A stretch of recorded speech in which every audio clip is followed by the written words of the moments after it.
You're listening to a CNA podcast. Does the name Boris Nadezhdin ring a bell? Maybe not. And Russian President Vladimir Putin wants to keep it that way. Russia heads to the polls this weekend, and the anti-war Mr. Nadezhdin was the only serious opponent in the running. Ничего на свете лучше нету, чем бродить друзьям по белу свету. This is one of his social media posts. He's playing the guitar, belting out a patriotic song with his daughter. And as they sing, images of lengthy queues flash across the screen, showing hundreds of people lining up in the snow to register their support for him. But he was disqualified last month. Officials said he didn't have enough signatures to back his bid. I'm Teresa Tang. This week, we turn our attention to Russia as we try to understand President Putin's grip on power and its impact on the more than 143 million people who call the nation home. Former Moscow correspondent Julia Chapman joins me today. Hey, Julia, thanks for coming on. My pleasure. Very happy to be with you. Now, you have a very special fascination with Russia. I know you spent 5 years there, part of it as a correspondent, and you speak Russian as well. Tell me, what draws you to this country? I think, as so often is the case with these kinds of things, there's a family connection. I'm not Russian, despite my name, but my mum is Eastern European. And I always kind of had an eye on that part of the world, was always interested in what was going on there. And when I decided to become a journalist, Russia sort of seemed like the obvious place to start. It was the country with the most international interest. It was an unknown quantity for so many people. And I think what I liked about it was that it seemed like a bit of a challenge. And so I decided to start learning Russian. And the more I picked up and the more Russian people I spoke to, the more I started to kind of fall in love, not just with the politics, but also the culture, the language, the food, and probably more than anything, the landscape, the really varied landscape. It's the biggest country in the world, and it's just endlessly fascinating. And as a journalist, when I started working there, I very quickly realized that it's never boring. There's always something going on, something that's often very shocking to the outside world. And, for many people, I think they see Russia as a country that's very dangerous to be a journalist in. And when I first arrived, I didn't really feel that, at least not as a Western correspondent. Certainly, the government didn't love having Western journalists, foreign journalists scrutinizing its actions, but mostly it was worried about what people were reporting on in the Russian language. And so there was certainly a fairly free rein. Wasn't being followed. We may not have had very much access to government officials, but we could really go about our lives doing what we wanted to do. And the Russian people, we always found, were actually very open. They were always happy for a chat. You could stop someone on the street and ask them what they thought about politics, and they may not necessarily give you a fully honest answer. They might be afraid of the consequences, but they were always very happy to talk to you. And that was something I really enjoyed about working in Russia. And it wasn't really until the full-scale invasion of Ukraine that changed, and I started to feel more vulnerable. You are typically based in London, but right now you're on assignment in Budapest. And I know you were based in Moscow for a few years and you left in 2022, not long after the so-called special military operation in Ukraine began. Julia, before things escalated, how would you describe President Putin's presence in Russia? I was reading one poll putting his approval rating at an astounding 80%. Just how popular is he? Did you get the sense that he loomed over daily life? It's certainly a question that's difficult to come up with a entirely fact-based answer for. Of course, polling is not completely independent. Even the independent pollsters are now operating under such restrictions that you can't really get a clear answer about what people think anymore. They're too afraid of the repercussions.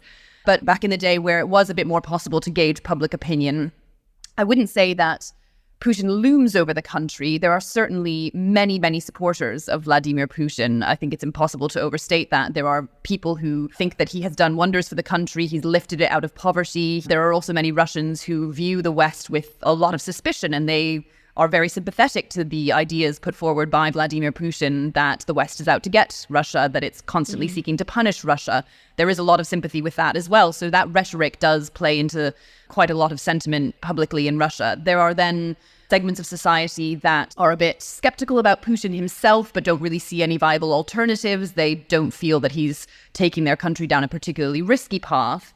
And then there's the segment of society that is vehemently anti-Putin. Those people come in different guises. They won't necessarily always be explicit or vocal about their feelings. Many of them are too afraid to express them. Then there are those that we did see taking to the streets in protest from time to time when it was more possible to do so. But there's also a huge part of Russian society, I think, that doesn't want to engage in politics, that doesn't really feel strongly about Putin, or even if they do, they don't feel that they have any power to change the way that he runs the country. So they just keep their head down and try to live their lives as much as they can, as freely as they can, and try to enjoy what they have without trying to get involved in politics. The media landscape is heavily restricted. It has become much more so since the war in Ukraine, the invasion in 2022, when every single independent Russian language media outlet was shut down.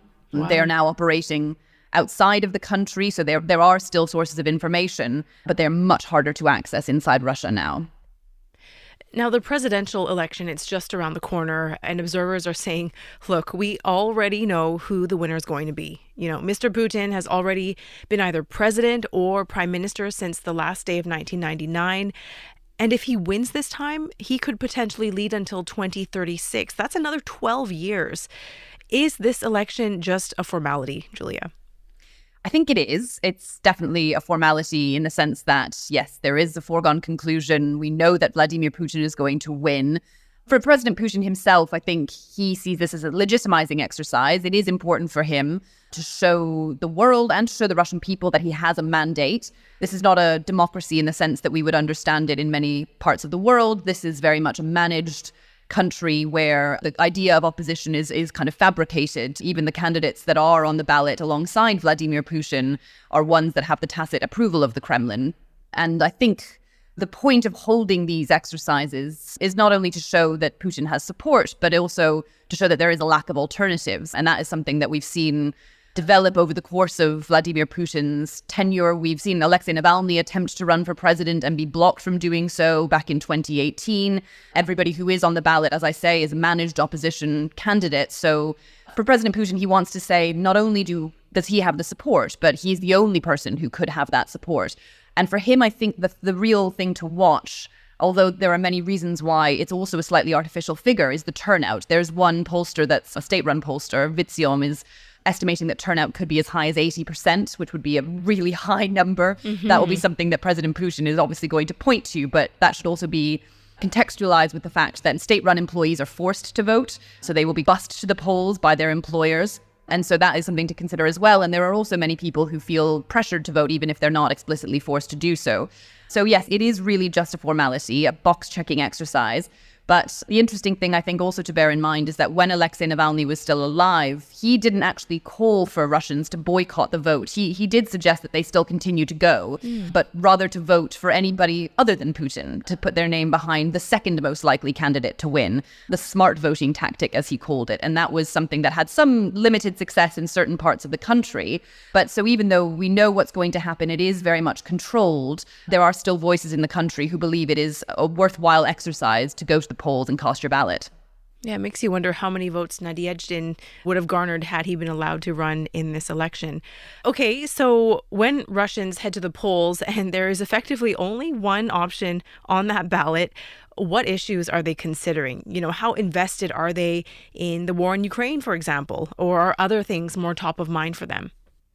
The war in Ukraine will loom large, certainly, over this election. I think there are definitely people who are concerned about the prospect of a second round of mobilization. That was something that was deeply unpopular when it was announced in September 2022. We did see protests, notably among segments of society we wouldn't necessarily have seen protesting before. So that's going to be something that people are keen to make their voices heard about. But there are also really more kind of intrinsic concerns about the economy. You know, despite all the rhetoric we hear from Vladimir Putin about the fact that the economy is doing well, that it has sanction-proofed itself, that it's growing, which it is, but it's growing from a very low base, and it's growing much less than we would have expected it to had the war in Ukraine not happened. There is still a pretty high poverty rate in Russia, which President Putin acknowledged himself in his recent Federal Assembly address. It's a 9% poverty rate. It's much higher for large families, which was something he's very concerned about. He wants to see the birth rate go up, so he has been offering measures to the Russian people to try to incentivize them to have more children. So the economy is certainly very high on many people's minds. We've seen, tax breaks and preferential mortgages announced recently as a kind of pre-election sweetener. And, people that our colleagues have been speaking to on the ground in Moscow have really pointed to the fact that they want to see family prioritized and the stability of the country. And those are some of the things they say that they're going to be voting on at this election. Strengthening support of the family, strengthening the workforce potential are the key issues. If there are people and they are strong and well, then the territories and cities will develop and the country will develop as well. I think the emphasis should be on education, healthcare, and on family support. That's really key. And so there are going to be a lot of challenges that Russians are facing this year. We have seen a country where the kind of economic impact has been shielded to a certain extent. The Russian people have been shielded from seeing the economic impact of sanctions. The government has really taken pains to try to mitigate those impacts on people's daily lives. But of course, inflation has been pretty high in Russia. It's falling now, but it's kind of stabilizing. It's not falling as much as the central bank would like to see. And we are also likely to see an impact of the lack of gas demand from Russia. International gas exports have subsidized the domestic prices for a really long time. So energy prices in Russia have always been really, really cheap for Russians. That's likely to change now because we saw last year that Gazprom, the state gas company, suffered losses of 40%. And that means that there's a lot less headroom for those earnings to supplement and subsidize the domestic gas intake. So we're going to see those prices go up. That's going to make things a little bit harder for Russian people, and they'll certainly be thinking about that as they go to the polls. One thing that hasn't gone unnoticed is that anyone who poses any sort of political threat to President Putin seems to face an untimely end. There was the leader of the Wagner Group, mercenary force Yevgeny Prigozhin. He led a failed mutiny and his plane crashed shortly after. And then just last month, you talk about Navalny, the opposition activist. He died while he was in detention. And as I said off the top, anti-war candidate and political veteran Boris Nadezhdin has been disqualified, despite his team saying they have enough signatures, they have the support. What is Putin afraid of? I think Putin is genuinely afraid of any kind of opposition. He has allowed many people in the past to challenge him in small, insignificant ways, but anyone that poses a genuine threat to his power, he wants to control and put down. And I think Yevgeny Prigozhin and Alexei Navalny were probably the two biggest threats to him. And that's why we've seen what has happened with the two of them. President Putin is a strongman leader. He wants to show that he has absolute control over the country. He sends very clear messages about that, saying that anybody who challenges him will do so at their own peril. Obviously he has a huge amount of power and arguably doesn't need to control the situation as much to the extent that he does. But I think that the fact that he has been involved in those kind of situations where we've seen these people die does show that there is certainly some fear, some concern that there is perhaps a threat to his leadership. That said, when it comes to the election itself, when we see the candidates who are on the ballot paper, the Communist Party, the Nationalist Liberal Democrat Party, the New People Party, all of those managed opposition candidates, none of them really kind of pose any challenge to him. They're all parties that, despite some nominal differences in policy from the ruling United Russia Party, tend to vote with the ruling party when it comes to any kind of really substantial legislation going through parliament. So ultimately, things just fly through the parliament. There is no scrutiny in the same way that we would see in other countries. And having that kind of complete power does give President Putin the freedom to make choices like invading Ukraine, which, for many people would have been very unpopular and a very unlikely decision. We saw, experts, analysts, voices inside and outside of Russia insisting that wasn't going to happen, insisting that it was such a unlikely scenario, such a risky scenario for President Putin that it couldn't possibly be something that he would opt to do. And of course, they were all proven wrong in February 2022. So I think we see him expanding his mandate, seeing that having this kind of total control allows him to take those decisions that probably would have otherwise been very unpopular. And in his recent Federal Assembly address to the two houses of Russia's parliament, he insisted that in the case of Ukraine, he was going to outlast his opponents. We have to take some action, including military action. But today, Ukraine virtually produces or manufactures nothing. They have been trying to maintain their manufacturing capability, but, actually they have been importing things for free. Freeloading, but it will come to an end sooner or later. Well, they will keep receiving some aid, but the annihilation continues. Military power is never far from his mind, and some say that is what's driving the growing closeness between him and North Korean leader Kim Jong-un. There are all sorts of reports, Julia, of Pyongyang making arms for Moscow to fight Kyiv, even possibly in exchange for aid and for food. How do you see that particular relationship evolving? In a friendly one for a while. I was in Vladivostok a few years ago when Kim Jong-un arrived by armored train to meet President Putin. We saw them meet again last year. And, it is really a kind of relationship of convenience, each one getting something that they see as useful from the other. Of course, it's a relationship that is, triggering a lot of concern in certain circles, not least the United States, which, as you mentioned, has accused North Korea of providing artillery and ammunition to Russia to help support the war effort in Ukraine. They've also been warning that there is a risk in the opposite direction, that in exchange, it's not just food and aid that North Korea is getting from Russia, but possibly even technological know-how that could be helping with its nuclear program. Now, that's something that is really causing a lot of concern as people watch this relationship develop. We saw Sergei Shoigu has been meeting with Kim Jong-un as well in Vladivostok. He's the Russian defense minister. They were talking about defense and security cooperation. Now, Russia has denied that it's getting any kind of weaponry from North Korea, but it's impossible to know given the secretive nature of that relationship. And what it does really for the Russian government is it gives President Putin more options. North Korea may not be a particularly popular ally, but certainly it is a country that it was willing to do business with Russia, that has a potential market for Russian goods. And that is certainly allowing President Putin to kind of widen the base of Russian exports. We've also seen that there is a kind of atmosphere of countering the United States. Both countries have a very difficult relationship with Washington, and coming closer together really puts pressure on that perspective from the US and what President Putin often describes as the unipolar world order that he says he's desperately trying to counter. It sounds like we're talking about friends, relationships. We all need friends, and Russia has China. And I was doing research for this episode, and I came across a clip of President Putin where he explains the dynamic, the closeness of the two countries. Listen to this. This is Mr. Putin speaking to American journalist Tucker Carlson. China and us are neighbors. You can't choose neighbors or relatives. We share a border with them, 100 kilometers. We are used to one another, and we have been around for centuries in terms of our coexistence.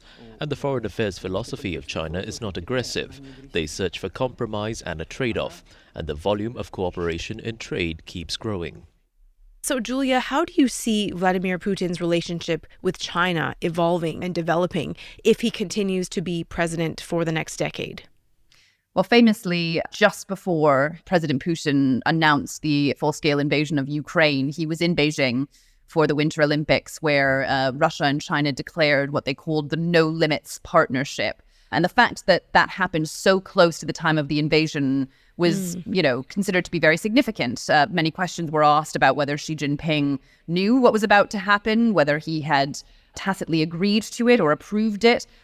We also know that, of course, China has publicly not taken sides. It insists that it is neutral when it comes to the war in Ukraine. But, of course, its voting at the UN suggests that it is leaning towards supporting Russia. And also, it's a really fruitful economic relationship for both countries. Russia has been desperately looking for any country that it can do business with in the wake of Western sanctions. It is trying to find new markets, new buyers for its oil and gas. And China represents a really important a piece of the puzzle for Russia. You know, in 2022, China accounted for nearly 30% of Russian exports and 40% of its imports. So it's a really big relationship, and it's growing ever bigger. Trade finally exceeded the target of $200 billion annually last year, reaching $240 billion. And that was a target that the two countries had been aiming for quite some time. But ultimately, this is a pretty imbalanced relationship. At the moment, it's always been this way to a certain extent, but no more so than now. Russia's really dependent on China. China holds most of the cards. China has a lot more options. It's kind of being a lot more strategic in terms of its rhetoric. It's not taking sides, at least visibly, and it has really got the upper hand. It is exacting some of its economic clout on Russia and getting more out of the relationship, particularly in the form of cut-priced gas.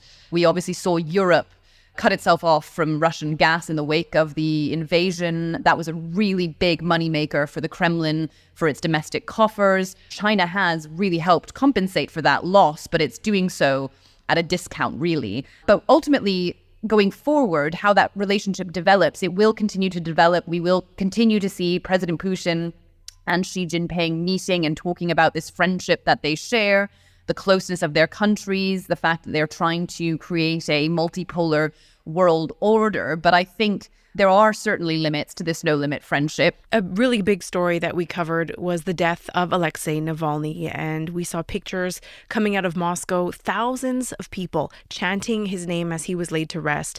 And he was actually previously asked in a documentary what his message to supporters would be if he died. And he said, very simply, they were not allowed to give up. Could this presidential election provoke unrest, Julia, given it's happening so soon after the death of someone that many consider to be a hero? It certainly could. I think a lot of people think the timing of Navalny's death was actually intended to send a message right ahead of the elections, that it wasn't a coincidence. That depends who you ask. But there is certainly a risk. Obviously, there has been a huge crackdown in Russia on political protests. Any kind of dissent is criminalized. You can't criticize the war. You can't criticize the government. It certainly is a really perilous place to make your opposition known. So the protests that we've seen over the last couple of years have been really limited. And pretty much everybody who takes part in them is punished in some way.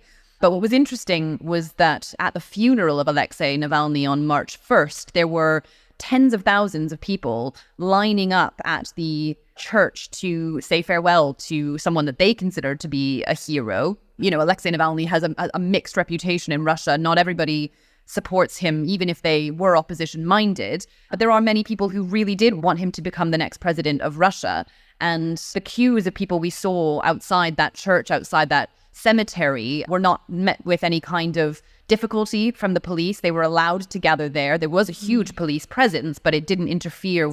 That said, since then, there have been some arrests. We understand from one human rights group, OVD Info, which has always monitored protests and helped protesters with legal troubles afterwards. They say that 113 people were arrested in 19 cities across Russia on the day of the funeral. And there have also been reports in some Russian language opposition publications outside of Russia that people have been identified on security cameras for taking part in that funeral, kind of paying their respects, that have then since been challenged under the law. So there have been repercussions. As to what could happen on election day, we've seen now Alexei Navalny's widow, Julia Navalnaya, calling for people to protest on the last day of voting. It's a 3-day-long election, something else that has been criticized by observers. But on the Sunday, the 17th, Navalnaya has called on anyone who wants to protest Navalny's death, protest Putin's tightening grip on power, to turn up at their polling stations at noon. Of course, there are 11 time zones in Russia. Noon will be different in every one of them. But for all of them to arrive at noon, either to cast their ballots. They can cast their ballots, she said, for anybody that they see fit. They could write Navalny's name on the ballot paper. They could just stand in the polling station as a kind of protest.